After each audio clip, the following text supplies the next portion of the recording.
to like watch the numbers just go out. Yeah, it's great. Hello, everybody. Jolene, I can't see the numbers, so if you don't mind giving me the thumbs up when you think we're at capacity here, that would be great. Oh, because you have okay. Yeah, I have this shared screen up. Hi, everybody. Welcome. We're just going to wait a minute as we welcome everybody in to our webinar today on vaccines. Hope everybody had an opportunity to enjoy the sun today. I took a moment to do some work by the window um, with a nice bright sun. So it was a beautiful day. Hopefully, this means spring is coming, right? Mm-hmm. Let's see.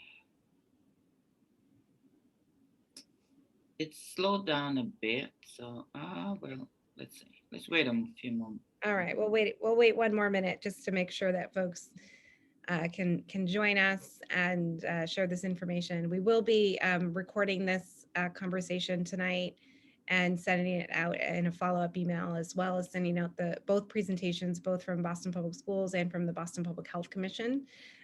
So if you have questions or things you want to review, you can rewatch if you really want, or you can look at the presentations. Or another piece, we know that not everybody was able to attend at these times, and so we're hoping that you might also pass it along to a friend or a colleague if you found this information helpful. So I think with that, Julian, I think Mm-hmm. we're Yes. probably in good Mm-hmm. shape. Wonderful. All right. Well, hello, everybody. My name is Megan Costello. I'm a senior advisor to the superintendent here at the central office. I am delighted to be working with my partner in crime, Jerlene, on the vaccination rollout plan. So I'll let Jerlene introduce herself. Good evening, everyone. I'm Jolene John, former headmaster and 17-year educator in Boston Public Schools. It is my pleasure to work with Megan to bring some hope. I say some much needed hope, I might add, for our employees through this BPS vaccine rollout plan. Absolutely. Thank you so much, Jerlene. Yeah, we know that this has been a long and hard year. And we know that vaccines are something a lot of people have questions about, or a lot of people are very anxious to get. And so we're delighted to be able to share a bit of information with you. You'll see from our presentation that, this is sort of building the plane as we fly it. We're waiting for more complete information from the state, but we're delighted to share what we have so far. And, our pledge to you is to continue to update you as we receive information. And we're so grateful to the Boston Public Health Commission for their incredible partnership, not only with this, but throughout this year, and really making sure that we're all safe and have the things that we need. So they'll do a bit of a presentation as well about the vaccine specifically. So with that, let's start here. Julian, go for it. Okay. Thank you, Megan. So, the question that many of you may have at this time is, when can I get a COVID-19 vaccine? Per the state of Massachusetts guidelines, eligibility occurs in phases. Phase one, all phase one priority groups are now eligible to receive a vaccine. Phase two, group one, individuals aged 75 and older are eligible to receive a vaccine. Phase two, group two, individuals 65 and older and individuals with two or more certain medical conditions are currently eligible to receive a vaccine. As you can see from our little pointer here, phase two, group three, is where early education and K-12 workers are listed, which represents our workforce. We are next in line, but we're not currently eligible for a vaccine. We're not yet eligible to receive a vaccine. Our optimistic timeline, based on the latest updates from the governor, is mid to late March. However, we are at the governor's mercy. I know we are all anxious and ready to receive a vaccine, but we are monitoring the governor's updates closely in partnership with the Boston Public Health Commission, and we will bring you the critical updates as they become available regarding our eligibility status. Yeah, thank you. And with that, I'm going to toss it back over to Megan. Thanks, Darlene. This remains, a big question for us as well as all of you. When is the date? And so our best information, as Darlene said, is we don't have one yet, but we're hopeful for mid to late March. But what we can do right now is we can prepare. And so that's where Jerlene and myself and many other people behind the scenes have really been working to get us ready to a place of when the governor gives the okay for K-12 educators and workers to get the vaccine, that we're ready to receive it. So we're planning on offering 4 ways, right? Supporting 4 ways for our employees to receive a vaccine. The first 2 ways are individual ways that you can sign up. So the state has its own website, and you can go onto the state and see if there are any available appointments and sign up for any slots that might exist there. There's also community-based clinics. So these might be your local pharmacies like your Walgreens or CVS or Stop and Shop, or community health clinics. So those folks also have their own websites and their own slots that might be available depending on where you live. So those are 2 ways that you as an individual can sign up on your own to receive a vaccine.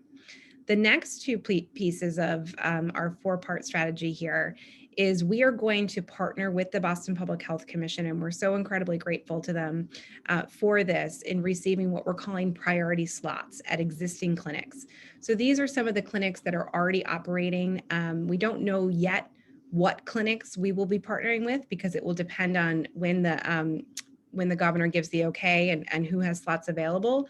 But we do know that in the Boston area, we will be partnering with at least 1, if not 2 clinics, or depending on the time, maybe 1 at a time, 2 at a time.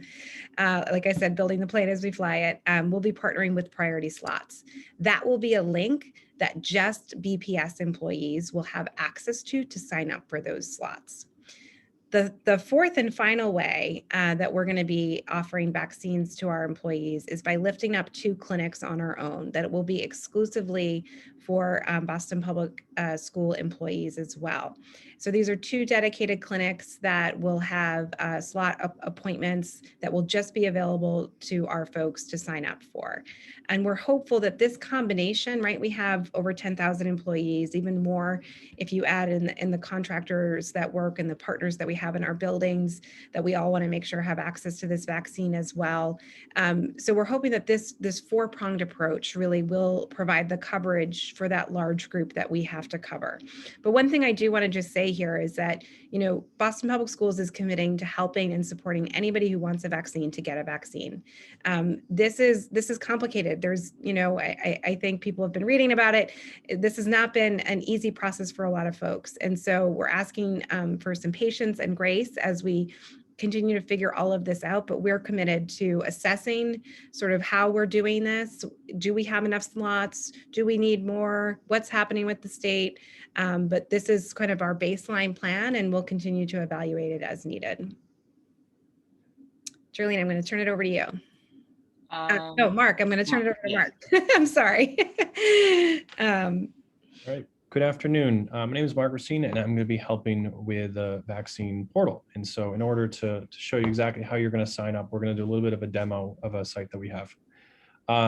So I'm going to see if I can stop Megan from sharing. Okay. So when it is time for us to open up our clinics for vaccinations, in order to sign up for an appointment, you're going to go through our vaccination portal. We are going to open this up early, so you'll have the ability to go through the site before we're eligible. And this is also where you are going to click the link to sign up. So you can go through the state's website, and I'm going to show you how to get there in a second, but we're also going to have a dedicated spot for Boston Public Schools employees to browse frequently asked questions, to view this webinar, to view the presentation from today, and view specific information to our workforce. So when you get here, the address will be, and it is not open yet, so if you go there, you're going to get a sign in and you're not able to get to the site. It is vaccine.bostonpublicschools.org. It will be open in the coming days. And the first thing you'll see are an overview section, which will have just a quick overview of what we're talking about today, the 4 different sites that we're having, and then as well as the webinar from Tuesday and the PowerPoint from today. So you'll have all this information, including today's recording. The next section will be questions. We had a lot of questions at the last one, and so we're going to take all those questions that are asked last time and today, and we're going to answer them here, so you'll have them as a reference. And then the last section is the appointment section. So this is a rather hot topic today, given that a big part of the news was around the state's website. In order to sign up for an appointment, what we're going to do is this section of the website will be limited to those who are eligible for the vaccine. So when we open it up, we're going to open up the website prior to K-12 being eligible for the vaccine. So this section will likely not be open to everybody, but when you click on this link, you are going to be asked to sign in. So while this section will be open, the actual appointment part will be a sign-in process. You'll log in with your BPS Google account. That will ensure that our clinics are only accessible to the Boston Public Schools workforce. We're not going to have members of the public jumping in and taking the appointment slots for the BPS site. So when you sign in here, you're going to be taken to the very first part will be the Boston Public Schools specific vaccination clinics. The very first section, you're going to see the two dedicated BPS sites, the first one being the Gallivan BCYF in Mattapan, and the second one being the Boston Teachers Union headquarters. And here you'll have some general information, the address, how to get there, the type of location. These two are dedicated to BPS. The next two, site 3 and 4, will be shared, where we'll have priority slots in a general site. We're also going to list the type of vaccine that will be offered at the clinic. That was a very big question from the last group of which vaccine am I going to be getting? We don't know yet which vaccine will be offered, but it will be the Moderna or the Pfizer. The capacity of each location, which at a combined site will have 500 slots a day. And then the hours, which at this time we're looking at Sunday to Thursday from 3 to 7 p.m. The buttons down below to schedule will take you to the specific sign up for that location. Now, this is where it gets a little bit complicated because this is going to direct you to the state's site, which is called PrepMod. Now, this is the site that is in the news, but there's two ways that we're trying to minimize the challenges that the general public has had with the state's website. The first is our sites that are specific to BPS. You're only going to be able to sign up for the appointments by getting through this website. You'll not be able to go to the state's general website and search for them. They'll be limited here. So we're going to be able to control who gets to that site and control the number of employees or the number of staff that are going for those appointment slots. The other piece, though, is there's some concerns around the general availability of the platform. It has improved in recent weeks, but we've definitely seen a lot on the news today with folks going for the recent one. We are going to be working on a backup process in case the state's website does have challenges on the day that we open up. However, we have to rely on the state's vaccination sign-up system because they are asking a lot of sensitive information. They're asking you to sign up and include maybe insurance information or other information that we want to make sure it goes right to the clinical partners rather than through BPS and to them. So like I said, we are going to filter who can get to the BPS specific sites by priority group and making sure that the general public is not able to take spots at our site. And we'll have a backup in case there are general challenges with the state's websites on the day that we open up. So these are the BPS specific sites. The two of them that we have confirmed already are the Galvin BCYF and the BTU headquarters. The next two sites will be opened up shortly. And then down below, if you choose to go to one of the Massachusetts vaccination sites, you can look through all of those. Now, these are the general sites that the general public is going to and will be eligible for us to go to. But in case you can't go or you choose not to go to one of the BPS sites, you'll be able to browse the state mass vaccination sites if you prefer. And at the very bottom, we have a map of all the different clinics across Massachusetts that are offering vaccinations. And so you can enlarge the map, and any of these dots, if you click on it, you'll be able to see the address, who's eligible to go there, and then you can click into the link to go right to it. So this is an example of a CVS in Watertown. So you have those four options, the first two being the BPS specific sites, either the dedicated ones or the ones where you have priority slots, the Massachusetts vaccination sites, and then the community clinics down below. Those are the four options that Megan mentioned. And then, as I mentioned before, in order to control and make sure that we have a smooth process for our workforce to sign up, we are controlling access. And that's it. I'll turn it back over to Megan. Great. Thank you so much, Mark. We did feel it was important to have that dedicated website, just for all of our employees to have a centralized place to not only sign up, but get information, share information. So we hope that that's helpful for you. And our goal is to email that website out next week. Like Mark said, it won't have the appointment sign up slot availability yet because we need to wait for the governor there, but we do want to just start getting the information out to folks. All right, I'm going to turn it over to Jerlene now. Thank you, Megan. There may be some employees who are experiencing limited access to internet and email. So our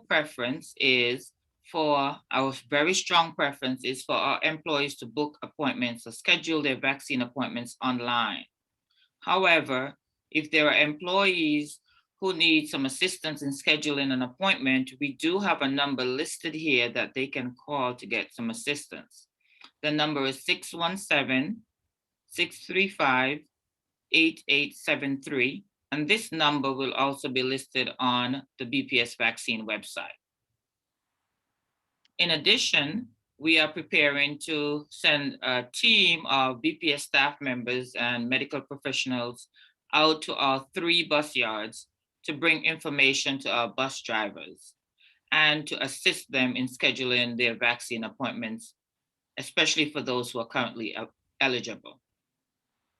And finally, let's help each other out. This is a team effort. Talk to your friends, talk to your colleagues, encourage each other, help each other make appointments. At the end of the day, our ultimate goal is to have as many of our workforce vaccinated as possible so that we could return to some normalcy in our operations and our district operations as well. The more people get vaccinated, the faster we're going to be able to beat this crisis. Absolutely, Jerlene. Couldn't have said it better myself. It's a team effort. We got to be in this together, and especially thinking about some of our colleagues who may not be as user-friendly with computers or have easy access to internet. Those are the particular people we want to make sure we're supporting during this time. A couple other quick questions I'll just go over that we've been asked a lot that we wanted to cover here. Are you prioritizing your employees? Anybody can sign up for the state sites and for the community clinics on their own as soon as the governor gives the okay.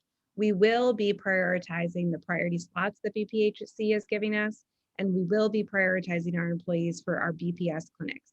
We are working with the Office of Equity and the Office of Human Capital on that exact language, and it's expected to be sent out next week. I do want to just acknowledge that we've heard from a lot of folks about the importance to prioritize our school-based folks, our folks that are in person, and we hear you on that. And I think you can expect something next week that will look very similar to having that language. Where will the locations be? We've got 2 of our own clinics, as I said, that will be on the south side of the city. We're anticipating that the vaccines priority slots will be on the north side of the city. So we're trying to have geographic easy access for both sides. So BTU in Dorchester and the BCYF Gallatin Community Center in Mattapan. When can we get the vaccines? If you haven't heard it yet, we're still waiting, soon to come, hoping for mid-March and sometime or by the end of March. All right, next presentation. Just want to remind folks of the 4 ways, right? And it's really going to take all of us kind of thinking about what is best for us here to get the vaccine and where we can sign up. What can we do right now to prepare? Stay informed. Thank you for coming today. Share this information with your colleagues. We will be sending out any updates we're sending out are going to be coming from vaccine@bostonpublicschools.org. So prioritize that one in your inbox. Talk to your friends and colleagues, spread the word. Let us know if you have questions or hesitation or concerns about the vaccine. And this is a great opportunity too, while we have Dr. Sanchez and Leslie from the Boston Public Health Commission here. And I just want to end by saying this. BPS is committed to supporting every employee that wants to get a vaccine to get a vaccine. It has been a long, long year. And we know that people have been waiting for this moment. And so we want to thank you for your dedication. I want to thank the superintendent, Dr. Casilius, for her work in prioritizing getting these clinics for BPS. and making sure that our employees have this information. We will get there. And as soon as we have information, you all will have information.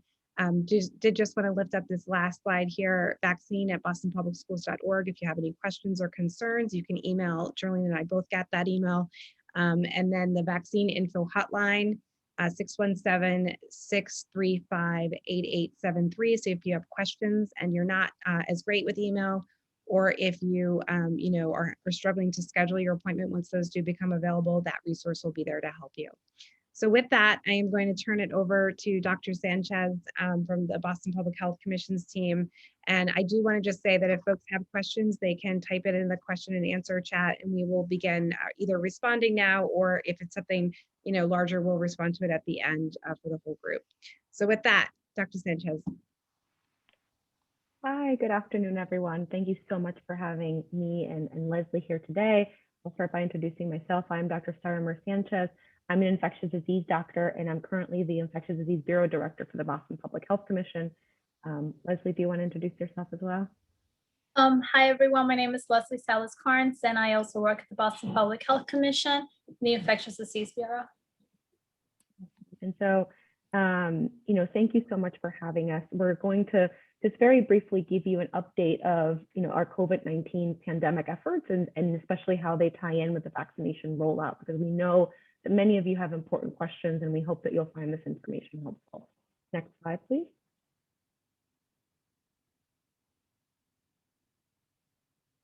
And so I want to start off by, and Megan has alluded to this so many times, and it's just so true. This has been a hard year, a stressful and traumatic year. We know that our COVID-19 infections and deaths have disproportionately affected many of our vulnerable communities, particularly our communities of color. And we also know that as we approach this vaccine rollout, the decision to decide to take or not the COVID vaccine is a very personal one, and that some of our communities, especially some of our hardest hit ones, some of the ones who might benefit the most from being protected by the vaccine, have historically or personally experienced discriminatory treatment that contributes to their vaccine hesitancy. And so we at the Boston Public Health Commission are really committed to working with you to build trust and to build equitable health outcomes. And I think a lot of this ties into not only making sure that the access to vaccine is equitable, but also that the access to that information is also equitable, so that everyone can make an informed decision that's best for them. And so our communication, our education, and our vaccine strategies are designed with these very important truths in mind. Next slide, please. And so, I think a really important part of the conversation around the vaccine is really to take a step back and look at what is the underlying goal, which is that when we're talking about the vaccine, our goal is to really stop the spread. And I think that's important because there are several tools that we can use to stop the spread, even though vaccine is going to be a very important one to stop this pandemic. And so this slide here highlights the number of cases in the city of Boston, the number of COVID-19 cases. And from left to right, you can see sort of the increasing number. And you can see that when there are more and more newer cases each day, the slope gets a little bit steeper, and that's a little bit of what we talked about often in our campaigning in terms of flatten the curve.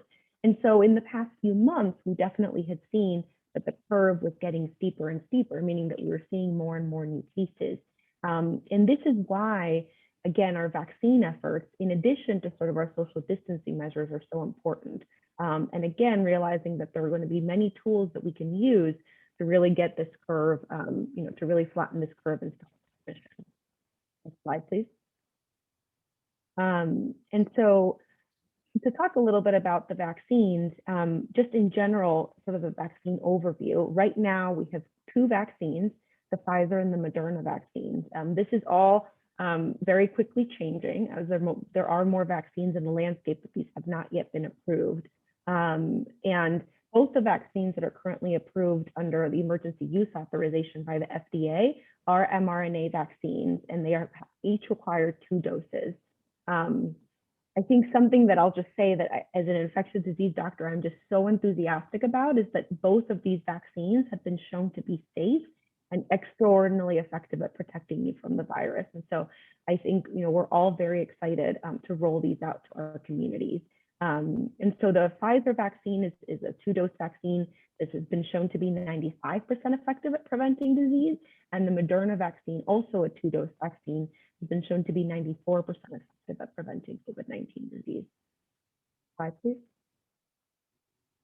In terms of side effects, and this is one of the more common questions that I get as an infectious disease doctor, I think most of the more common side effects are fairly local or related to the fact that your immune system is kicking in and producing that immune response that you want to be able to protect yourself against the virus. And so the most common really is related to sort of the shot in the arm, and that's a little bit of soreness at the injection site. Some people have redness and swelling.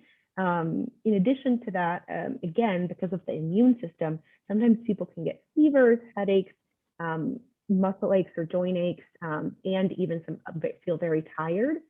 All of these will usually go away in a few days. And other than these sort of side effects, which are common, there were no significant safety concerns identified in the clinical trials for the vaccine.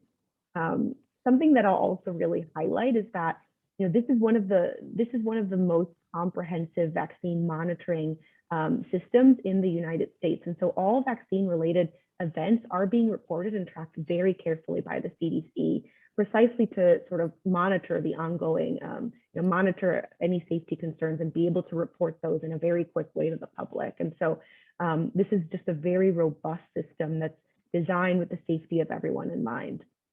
Now, when these vaccines first came out, particularly the Pfizer vaccine in the UK, there were some media reports about allergic reactions that triggered some concern on behalf of the public in terms of worrying about the risk of these vaccines. And so, this was not seen in the trials, but in the time that the vaccines have been rolled out in the United States, the CDC has been studying all this information, as I said, and published some data about what are the rates of these life-threatening allergic reactions, sometimes called anaphylaxis, which is when your throat closes up. And what we found is that, despite some of the initial media concerns about this, the rates of these are actually still very low. And so for the Pfizer vaccine, it's 1 per 100,000 doses. And for the Moderna vaccines, it's 2.5 per million doses administered. And so I think the underlying general message is that most people will be able to safely receive this vaccine, which is, again, very, very exciting and reassuring.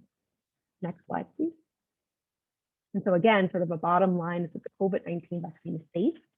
Oftentimes, one of the other questions that we get is, how is this rolled out so fast? And should we be worried about safety because it came so fast? And something that I just want to pause and say is that these vaccines are being held to the exact same safety standards as all other vaccines that have been developed. And a big part of why it was developed so quickly is that people came together very quickly in an extraordinary way, to speed up the manufacturing, to get these vaccines rolled out.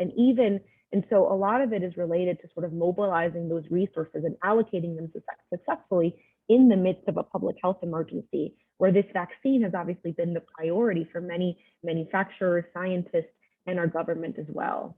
And so, with regard to the safety, if you have any questions, you have a history of allergies or sort of any other conditions that you're worried about, you should certainly talk to your doctor. But ultimately, really, I think one of the big things that we talk about with our patients is that ultimately it's a very personal decision, and that it's important to weigh the risk of getting sick and dying from COVID-19 against any sort of perceived risk or benefits that you might have from getting vaccinated. And in most people, getting the vaccine is ultimately going to be very protective. And ultimately, the risk of getting sick will outweigh sort of any small risk of a side effect or reaction. Next slide, please. So this is sort of the big, this is a slide that you've seen sort of a different part of earlier, I think, when Darlene was presenting, which is the COVID-19 vaccine distribution scheme that was put forth by the Massachusetts state. And so a big piece of this, which was already mentioned too, but I'll just highlight again, is that this is a phased approach, and that this is based on the identification of priority populations in terms of who's most likely to get exposed to COVID and who's most likely to get sick or die from COVID. And then, this is all determined by the state and the federal government. And so from left to right, we've identified 3 phases. We're currently in phase 2, in the second bullet point. But I think something that I'll want to mention is that, there's also these perceived timelines in terms of when, we think that we're going to be able to roll out vaccines to each of the groups under these phases. And as you can see, each phase has a lot of different groups, right? So phase 1 consists of a lot of healthcare workers, employees and staff in hospitals that aren't necessarily healthcare workers, but rather service employees in the food industry, in environmental services, and that it also included a lot of our first responders. And so these bullet points do have a wide variety of people. And so we're currently, as I mentioned in the second bullet point, which is sort of individuals 65 and older, individuals 75 and older, and others. I think something that I want to emphasize is that all of this is rapidly changing, and all of this we rely on guidance from state in terms of when we're going to pull the trigger on going to the next bullet point. And so, as Megan mentioned, our goal is to really keep you up to speed as we find out a lot of this information that can, change very quickly, and sort of flying the plane as we're developing it, or so how the phrase goes. And so building the plane as we fly it. Building the plane as we fly it. Thank you, Megan. And so right now, our intended timelines are February to April, and we've met these, we've certainly met these timelines. And so we're hopeful that we're going to be able to get out the vaccine to more and more of our essential workers, including all of you, very shortly. Next slide, please. And so I want to talk a little bit about what is actually our four-pronged approach. As Megan actually highlighted part of this in her slides. Ours is a little bit different, but I think the principles behind it are actually fairly similar, which is that, we at the commission and we at the city, we know that we need many different efforts and, different kinds of approaches to make sure that we can get the vaccine out to people from different communities, people from different priority groups, because not everyone can access this vaccine in the same way. We all have different needs and different barriers that can limit our access. And so our four-pronged approach is to really overcome these barriers and again, approach all of this from an equity lens. And so our first model, which is the mass vaccination clinic, just highlights, is a model that serves to vaccinate the highest number of people available. It's sort of the concept of these mass scale clinics that we've seen at Fenway and that we actually employed with our rolling out the Reggie Lewis clinic. And so this is one of the models that we've used early on throughout the pandemic. In addition to that, our second model, which I think we'll see more and more of, our priority group clinics, which is sort of geared towards highlighting individuals and sort of getting a space to allow access for individuals within a certain priority group. And so this was also seen early on during the pandemic as we were focusing, some of our, our first responder clinics, our healthcare clinics, because again, at that time, vaccination is still restricted to a particular group of employees or people. And so as we roll out more and more vaccine and as a wider group of our population becomes eligible, we're going to see more and more of models 3 and 4. And, again, model 3 is our community-based public clinic. And this is, really trying to make sure that we have clinics available to our easily accessible throughout our Boston neighborhoods, and really trying to make sure that we're strategic about where these clinics are placed, and mindful of the fact that we want to make sure that people don't have to travel a very far amount of distance in order to access a vaccine. Again, really trying to make sure we overcome these barriers. And a big part of this is that we at the city are committed to working with a lot of our partners, a lot of our community-based partners, in order to support these efforts, because we know that, that starting up these clinics can be challenging. And so we're very, very excited to approach these as well. And then in addition to that, what we're also looking towards, and is still in a planning phase, is our mobile vaccination clinics, because we know that, again, we are going to have hard to reach vulnerable residents living in certain silos, and that we're going to have to tailor our approach to smaller scale clinics, whereby we come to, we sort of are committed to sort of coming to the people that need to get vaccinated. And so, this model is, again, currently underway. I think it definitely requires some planning, particularly with the logistics of the available vaccines, but we're committed to working with some of our partners, including EMS and our fire department, to create these mobile vaccine teams and run these locations. And so we'll definitely keep you up to speed when this comes through. Next slide, please.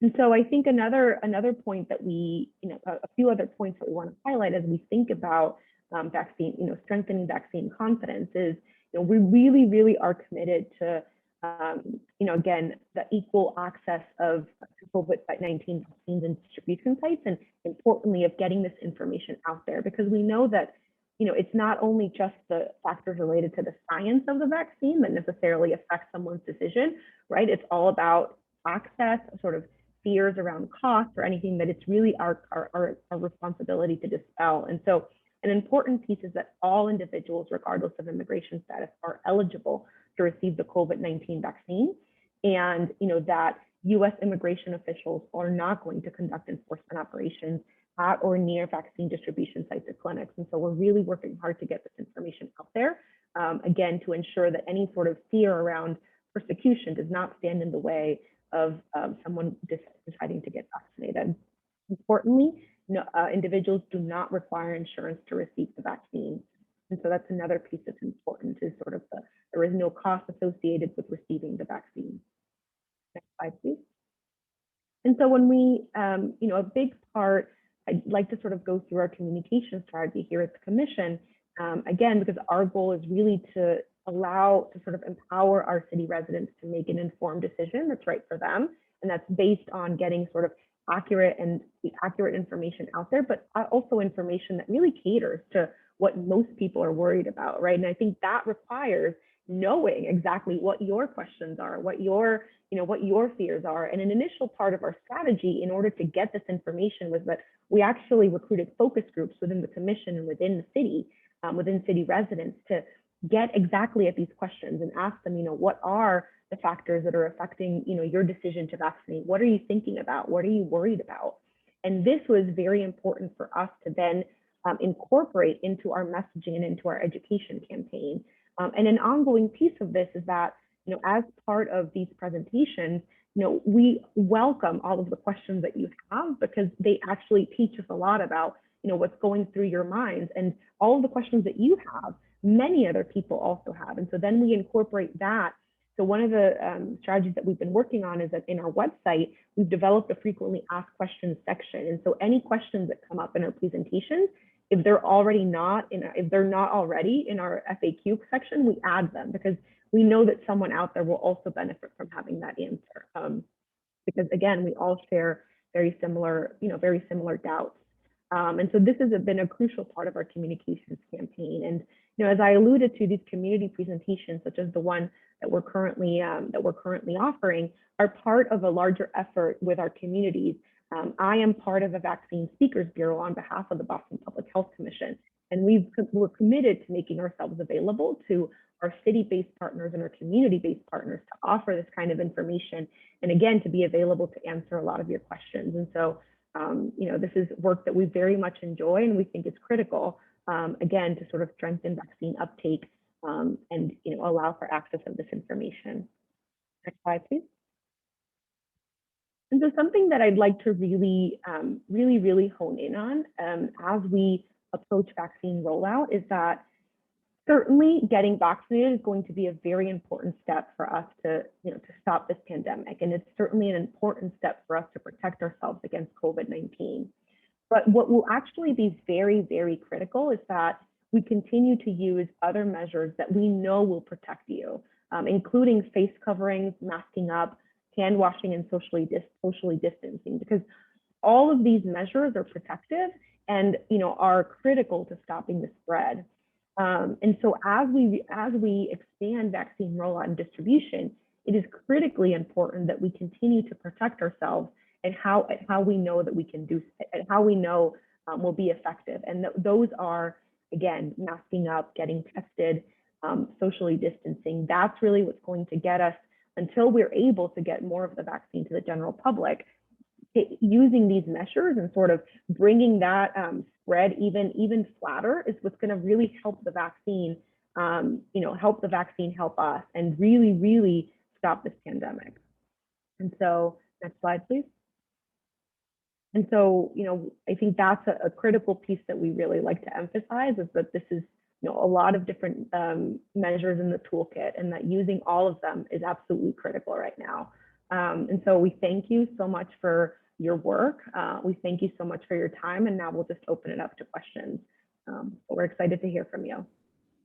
Awesome. Thank you so much, Dr. Sanchez. And it's clear that, the Boston Public Health Commission has done a lot of great work to really try to educate folks. And so I hope everybody here takes something away from this presentation and shares it with somebody in their life, because I think that's another important way that we're going to continue to spread the message here. I want to lift up some questions that have been answered in the chat, and then lift up some medical specific ones while we have Dr. Sanchez, and then we'll get to some of the BPS specific ones. So will they be able to book your both appointments? Yes. So even at the BPS clinics, you will be booking your second appointment and you will be going back to that same location. So even though, we're going to only be operating these clinics for a couple weeks, they'll be operating again for a couple weeks when folks are eligible for their second dose.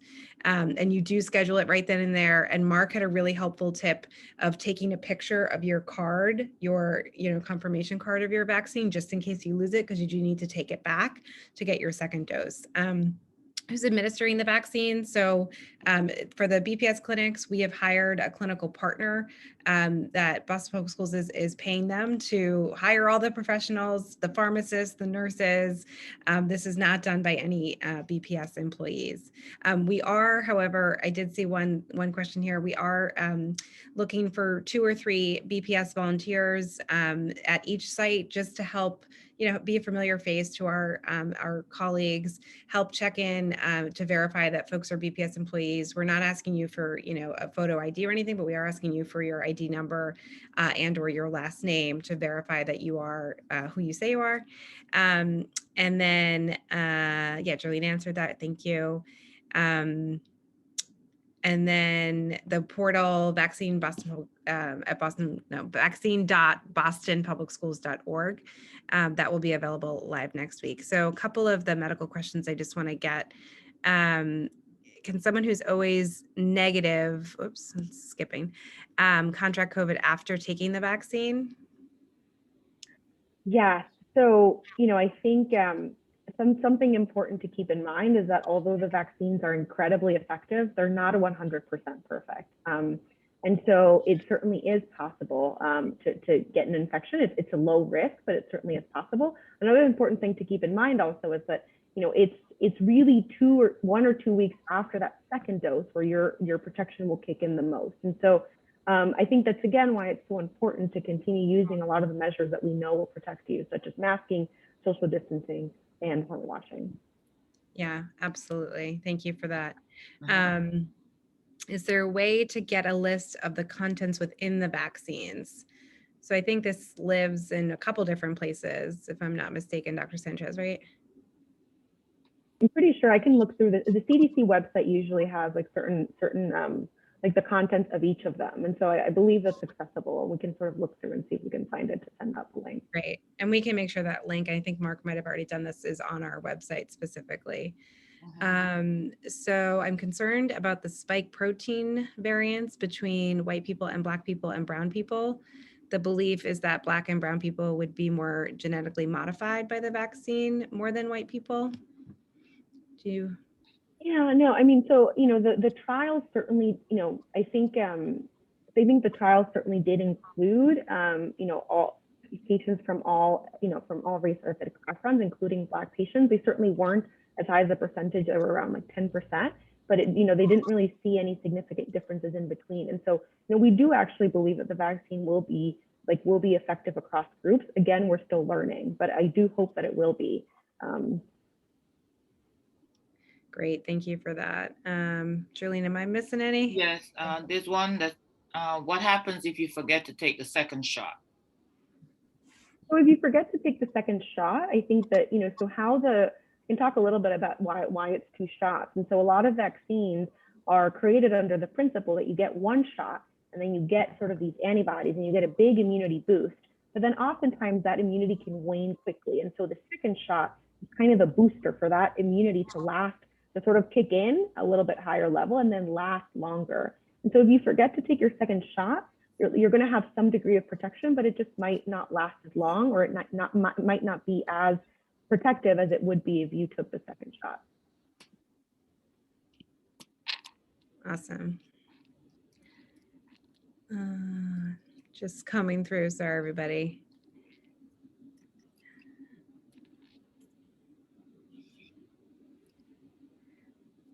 I think you sort of covered this, but the protection after the first vaccination, do we know the percentage? Yeah, so for the Pfizer vaccine, it was around 50, like a little bit greater than 50%. And for Moderna, it was a little bit higher. I think it was around like higher than 80%. But again, I think the duration of that is still quite unknown and would be believed to be likely shorter than if you get the second dose. Yeah, and there's a question here about the mobile sites, and I think I saw one earlier too. I just want to point out that forgive me if I'm speaking incorrectly, Dr. Sanchez, feel free to correct me, but my understanding is that those are not operational yet. Okay, so yeah. Not operational yet. Yeah, so we will continue to stay, we're in very close contact with the Boston Public Health Commission, and they felt like offering the clinics was the best way for us to offer vaccines to our workforce.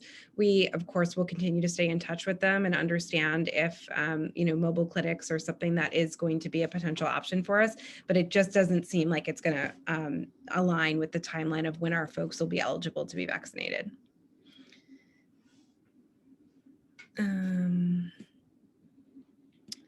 Should a vaccinated person continue to be tested for COVID? That's a great question. I mean, I think again, I think one of the underlying messages is that we're still learning quite a bit more. There's more and more data that's coming out to sort of teach us about the protection of the vaccine, but we're still not, it's still not entirely clear. And so I would say, especially if you have symptoms or you've been sort of around other people, in sort of a higher risk setting, then I would continue to get tested. Wonderful. There is a question about eligibility, what documentation you need to show if you're already eligible. I believe it's none, right? This might vary by site. Certainly at our sites, we weren't, once patients attested to their eligibility online, we weren't really requiring any such documentation, but other sites might vary. Great. Will the webinars be available in other languages? We are working on translating a lot of our materials into other languages, and I don't know if BPHC is offering their specific information sessions in other languages. We've offered some sessions in Spanish. Leslie, are we sort of offering any other languages immediately? Not immediately, but we are working with medical providers throughout the city of Boston who speak other languages. So if you are interested, just keep in contact and we'll have them ready soon. Wonderful. All right, I'm just trying to see if there are any other medical ones. There's another one here. With the Johnson & Johnson most probably being approved this week, will it be made an option? We certainly hope so. I think a lot of this, again, will depend on, when it's distributed and sort of how it's allocated. And that really, rests on sort of higher, federal and state government, but I certainly would hope so. Yeah, and right now we know that the only two that are available are the Pfizer and Moderna, but continue to monitor, the news about the Johnson & Johnson one. Which would increase the vaccine availability, which is sort of the big problem right now and why so many people can't get slots. All right, just going back here, I think, so some questions I'm seeing here are around, when we're going to be able to get the vaccine. I just want to remind folks that it's not within our control. It's really up to the state. Of course, we continue to advocate, for all of our employees, not just our educators, but all of our employees to be eligible, our custodians, our food service workers, our bus drivers, our teachers, our, school leaderships who've been on the ground. We continue to push for that. So it's not up to us, but as soon as we have that information, we'll certainly share that with you. There's a couple questions here on sick days and sick time. That is something that came up the last info session. I'm working on getting information on that. And so that will be on our website. I just don't want to misspeak. I want to make sure I'm giving folks accurate information so that question will be available on the website. I think we answered that. How are we supporting some of our employees who are skeptical of getting this vaccine? And I'm sure, the Boston Public Health Commission is doing this as well. We've been having a lot of conversations with some of our community partners. We did the survey, which really told us we had a lot of work to do, specifically with our Black and Latinx workforce. We've done some specific work with some of our industry folks that have shown, they weren't necessarily interested in getting the vaccine, or they had a lot of questions. And so, for example, we're going to be going out to our bus yards and doing some info sessions in language, in Haitian Creole and in Spanish. We're really trying to, Jolene and I are really trying to be very intentional about reaching those who may not be, just sort of, yes, jump front of the line kind of folks, right? Really trying to make sure we're educating folks, and we're working in partnership with the Boston Public Health Commission on all of those components. And so thank you again for that.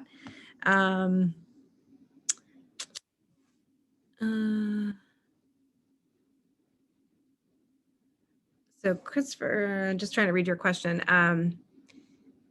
Yeah, so Christopher is bringing in the point about, maybe we should think about our families, right, and educating our families. And that's a great point, not just, sort of our own workforce, but we have a responsibility, right, to spread word to some of our families that might be skeptical or just not easily access this information. So really a great point, and something I'm going to give more thought to tonight. Trying to just see.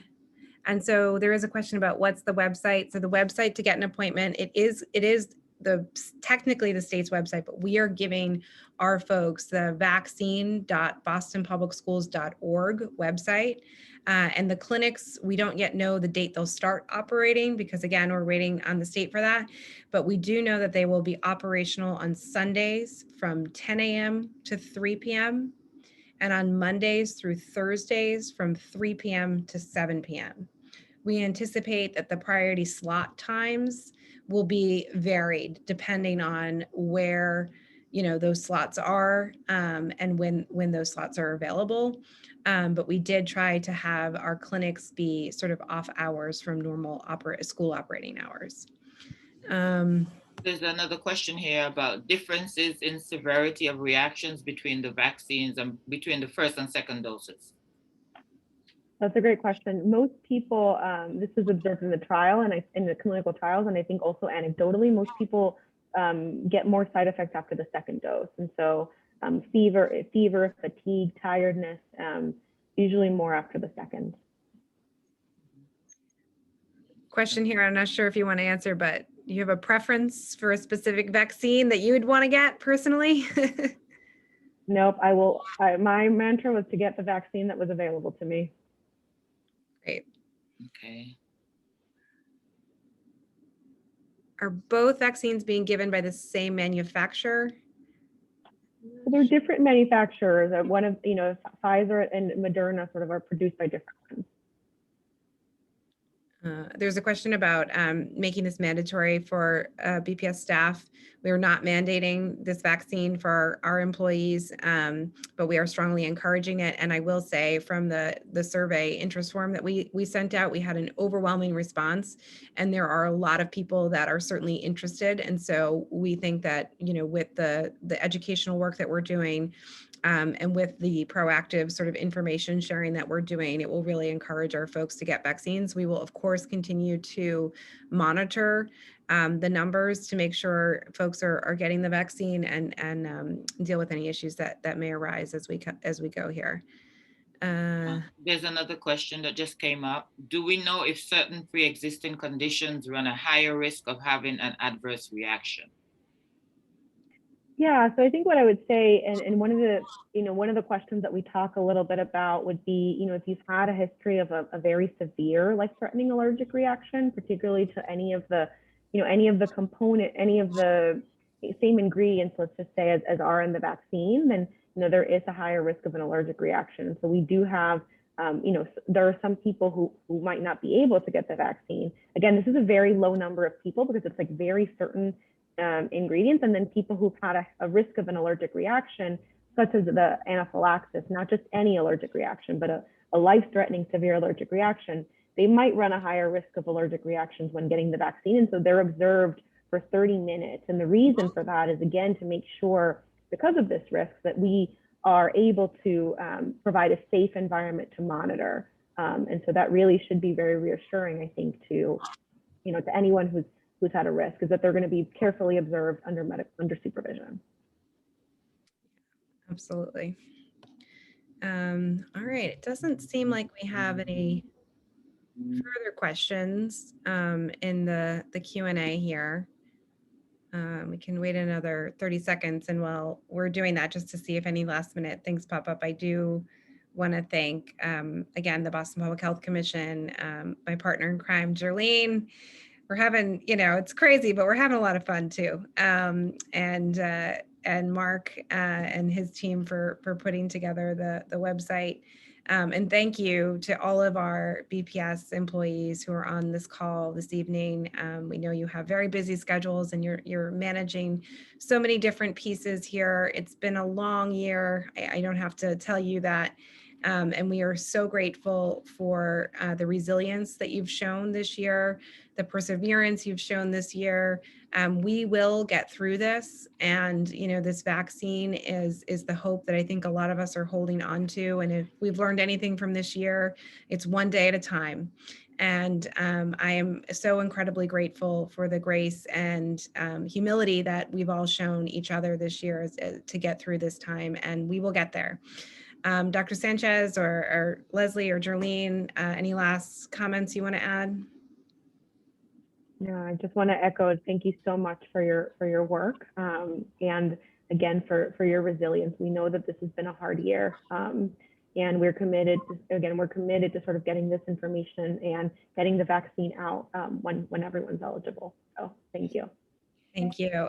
And I do just have one more question that just popped into the chat for you, Dr. Sanchez. If you have a pre-existing condition like emphysema or COPD, are you a priority? Yes, so there's a certain group of conditions, which include patients with lung disease, that would fit into. So right now we're vaccinating individuals who have two like high-risk conditions. And so if you have two of those conditions, you would be eligible currently to get vaccinated. And so more of that information can be found either on the state website or the CDC website. Wonderful, thank you. And the vaccine website that's specific to Boston Public Schools, people are asking for, again, it's not going to be live until next week. We will be emailing that out to all of our employees, but it will be vaccines. Wait, Mark, what is it? I'm sorry, everybody, I'm tired. vaccine.bostonpublicschools.org. If you go there now, you'll be taken to a Google sign-in. So you're not able to view it yet, but it will be available next week. This is why we have teams, right? We help each other out. All right. Thanks, everybody. Appreciate your time. Have a great night. Okay, thank you. Bye. Good night. Bye.